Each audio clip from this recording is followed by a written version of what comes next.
Meow meow, my itty bitty kitty litter. Hee hee, ooh ooh, yeah. Oh, hello, senpai. I couldn't help but notice you from across the artist alley at Anthrocon. Maybe you can get into my artist alley, if you know what I mean. Okay, cut. Bad bit. This is not funny. This is not funny. I am so sorry you had to listen to that. I literally could not think of an intro. As a Gen Zer, I grew up with the internet at my fingertips. I was always fascinated by the concept of a virtual space that can contain limitless information and entertainment. It's a lawless land of whatever the mind can conjure, but I would argue there are unspoken rules everyone generally gets behind. 1. Be good at memes. I actively follow subreddits and pages with millions of followers that post exclusively cringy memes created by communities that don't know how to meme. It's an art form. Like, people are extremely passionate about the quality, creativity, and dankness of a meme. And if you use any social media other than Facebook, I'm sure you know about this phenomenon. Number 2.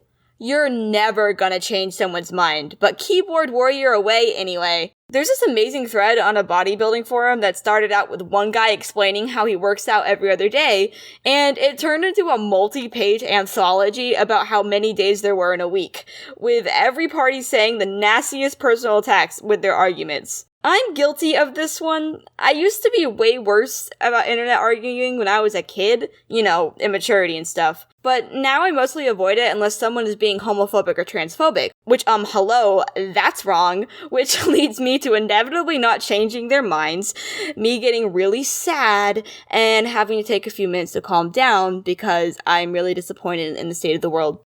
It's better if I don't engage in it altogether. There's probably a lot more unspoken rules that you can list in the comments, but I'm gonna skip to the most fiery, passionate, life or death rule of them all.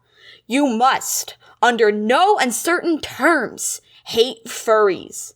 This has always confuddled me. I mean, if you look at human history, we have always had a fixation for anthropomorphic animals way before the 1990s when the term furry was popularized. I ain't never seen no disrespect towards Anubis, but my boy Majira's gotta catch flack. Doesn't make sense. I'm an animator, and I'm literally going to school for it right now, so I know a thing or two about the art form, and it is very, well, furry.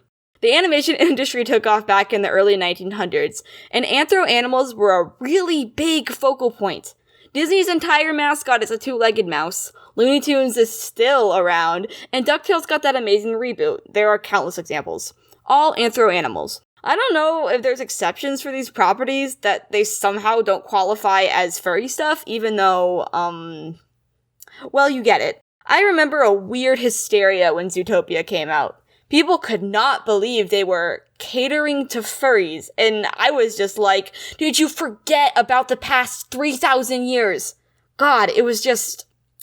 This is not a new thing. But I mentioned exceptions, like, I don't think people consider Walt Disney a furry, even though he too had a fixation for anthro animals.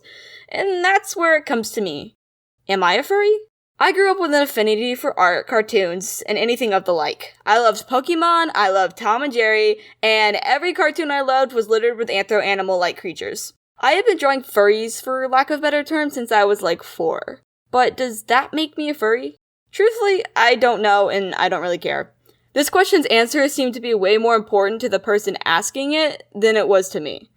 But let's say there's this guy named George, and George's entire room is littered with anime merch. I'm talking Miku, the creator of Minecraft and Harry Potter, of course, Attack on Titan, My Hero Academia, all the sorts. And let's say this dude swears he's not a weeaboo.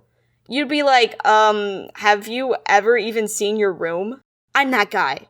I'm George, and my anime room is my entire history of being online posting anthro animal art. And I swear I'm not a furry. I even have merch of that phrase. Haha, go buy it, link below. But then again, the animation industry, besides Zootopia, gets this weird exception, and I'm technically part of it as I do create animation for money. Where's my animator furry pass? Come on, hand it over. But then again, you can be a furry and an animator simultaneously. But hey, that doesn't mean that's me. You literally get so defensive over this that you made merch about it. Hey, you, shut up.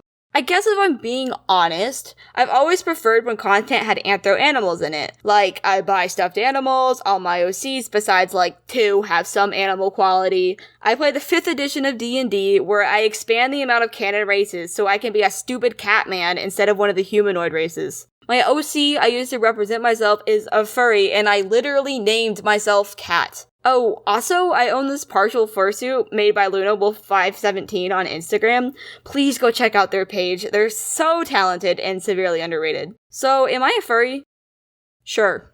Whatever. There, I said it!